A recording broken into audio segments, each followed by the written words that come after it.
Welcome to Hell City Streets, aka Hell City Flix. Now that's a new one. When we first started this channel, me and Kane, it was going to be a lot of stuff, not just wrestling. We've been stuck in the wrestling sort of world for now. This time, however, in the middle of Worcester, with loads of swans in the background. Look at that lovely view there. Well, we're off to Weird Worcester. Is it Weird Worcester, Worcestershire, Worcester, however people pronounce it? I just pronounce it Worcester like the sauce anyway. So, as you've just heard, yeah, we're going to a convention probably that way. But I'm a bit ill today, so I won't be on camera much. But you'll hear me in the background, hopefully. We do have 2 microphones now, so you might hear me on the camera or whatever. But as you can see, my dad's still stood there saying something. I don't know. I am going to mute it because it'll look really funny for a bit, and then I'm going to put myself out of it, and then he'll continue talking.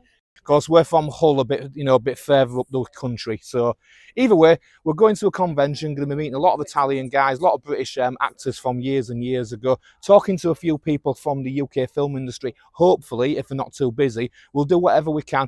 We'll try and get some videos plotted out and get some interviews plotted out for the future as well. And yeah, let's head there now. So we stood outside the building now waiting to go in. So this is the second Weird Worcester, and last year I came, met some very wonderful people, as you'll see in a minute. But there's some very special guests for me here to this time because, well, my favourite film of all time is Zombie Flesh Eaters. Loved it since I was a child, seen it so many times I can't even remember. And 3 of the stars are here today. I've already met one of them, Ian, back in 2016. And this time, get to meet him again 10 years later, near enough, and 2 other stars. 1 star who has never been in the UK before, so it's going to be a very good day. Plus, there's a member of Mad Max 2 here in Commando, and yeah, well, you'll see who else is here soon anyway.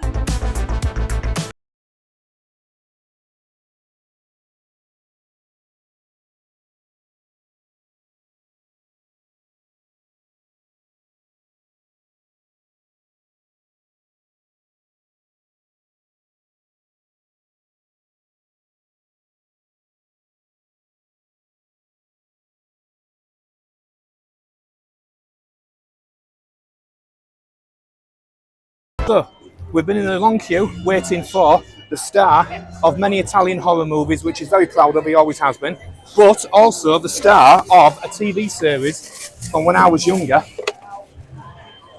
And this gentleman here signed this 10 years ago for me. And if you wouldn't mind just... and if I can just sort of say, because I wanted to say it lots of times, last year was the 50th anniversary of this.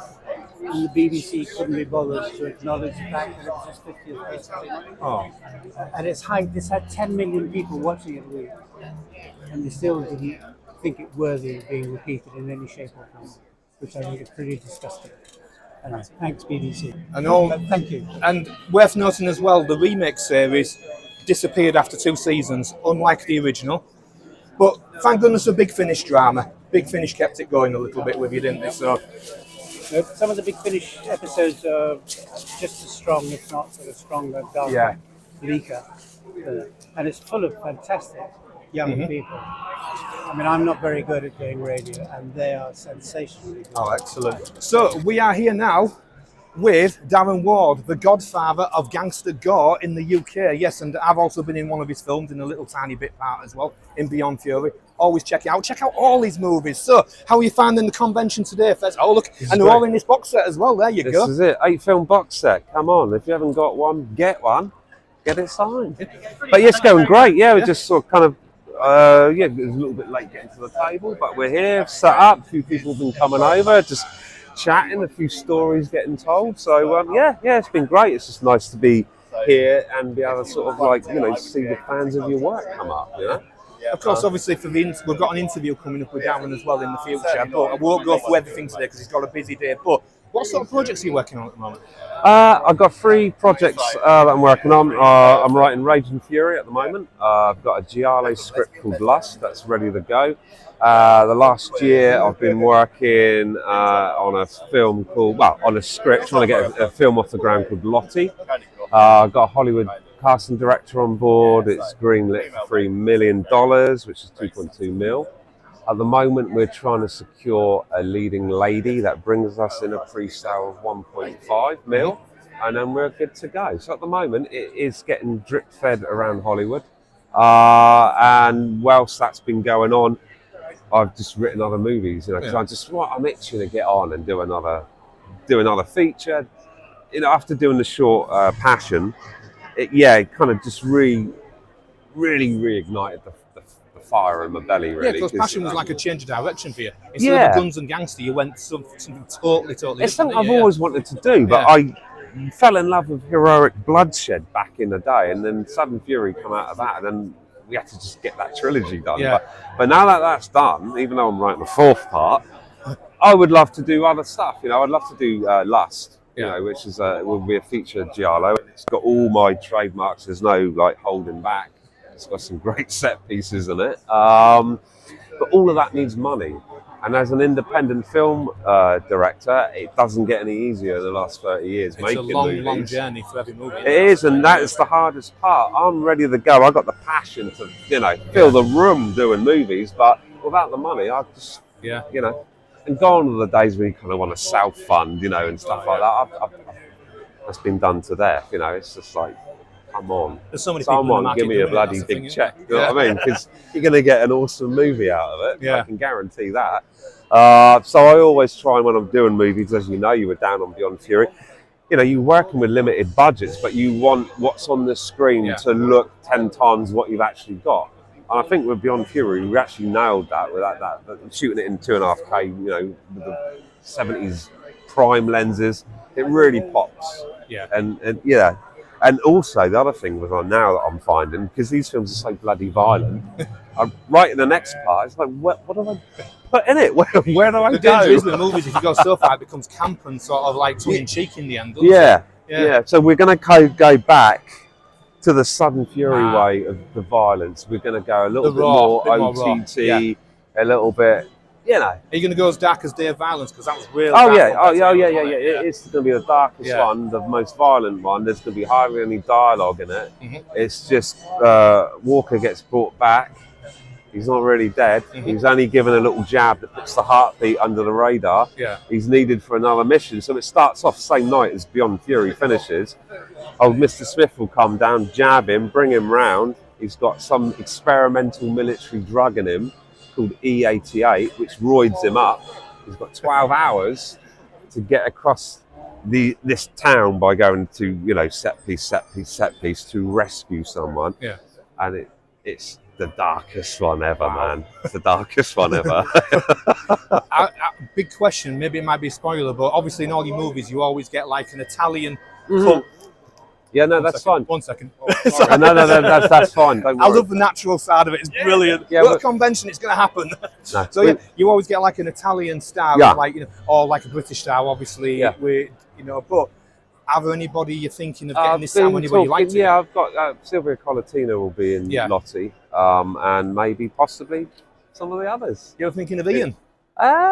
Can't say too much, but there's a few other people that not massive big roles, but extended cameo roles. To get them in, because I want to carry on that tradition of working with people that I grew up watching. It's just been an absolute joy to do that, and so just watch this space, really, Jay. But anyone with money. Pop it this way, we'll make another movie. This is actually a big advert for Darren. This is pre-planned for months and months. We've planned this advert. We're going to do a little dance in a minute, I can do a little dance. Give me the money jig. I'll go round. I'll do a walker dance.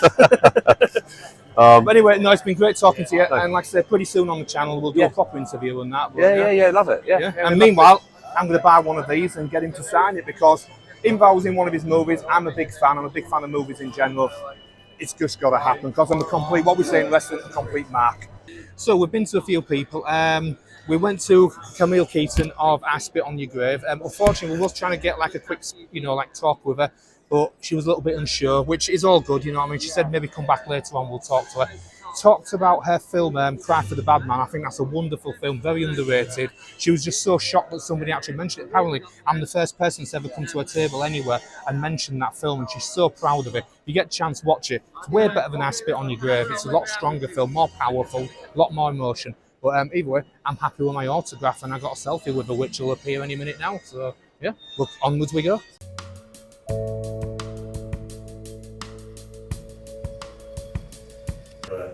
I realized that American cinema well done, perfectly, but in the end and they make always the propaganda. When we understand the Marlon Brando all the time, he refused to have an Oscar because he was in love with an Indian girl, and Joe Wayne, with his propaganda, says the Indian is a bad man, and they create an enemy, and they killed 27 million Indians. John Wayne says, at that moment, when Marlon Brando says, I don't want to give the Oscar, in the cinema, we never kill one Indian more. Finish. Okay? Because they understand the propaganda. American, beautiful movie. Propaganda, propaganda, propaganda. Okay. Now after we had another propaganda. The Russian people is only the spy, the enemy. You have to kill him. Odia. They make odio. Creano l'odio. Hate. They create hate. And after that, the Arabic man, it's kamikaze. So it's the audio. A little bit, and they know all this here. The American cinema is propaganda e to create nemico. Hanno creato nemico. It's American cinema is based on propaganda to create an enemy. I say cinema, we love cinema, and the family of cinema, what I say before, is all the family. You have to put together the people, love the people, and know one each other, because if you know, you understand the other. You don't hate the other, you love the other. You have to know the literature, the culture, and make together. Don't always make enemy.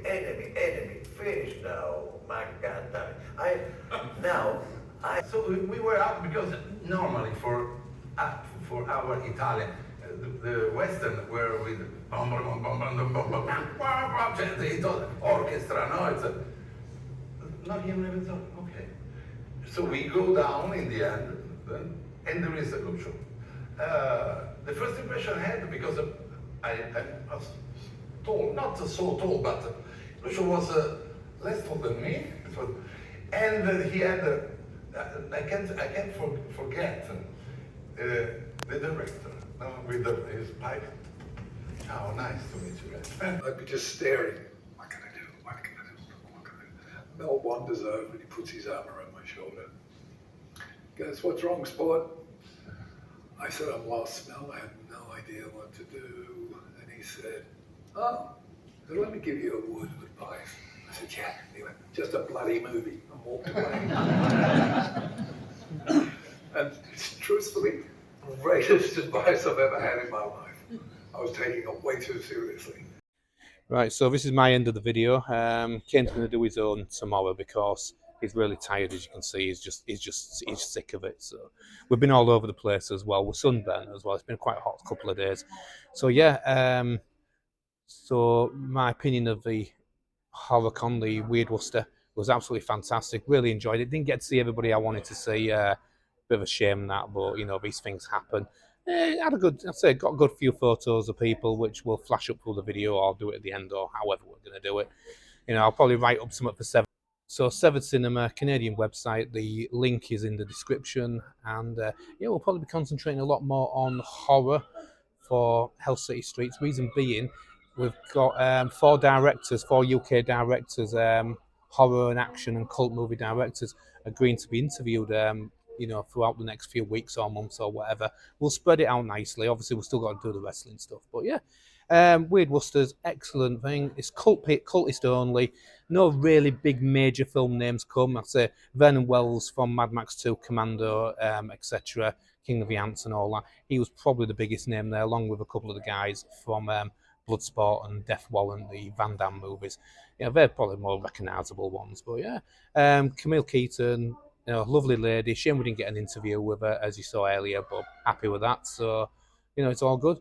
So yeah, Hell City Streets, aka Hell City Flix, and Kane will do his little bit in a minute.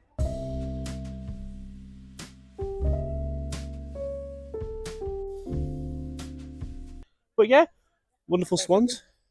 There's a dog. Oh my god. What's the dog? Yeah. Oh my God. Oh, and she's having a little drink. Yeah. What?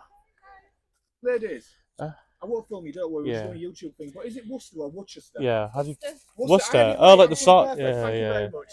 Yeah. Let's go to the dog's poo. Sorry about Yeah, that's fine.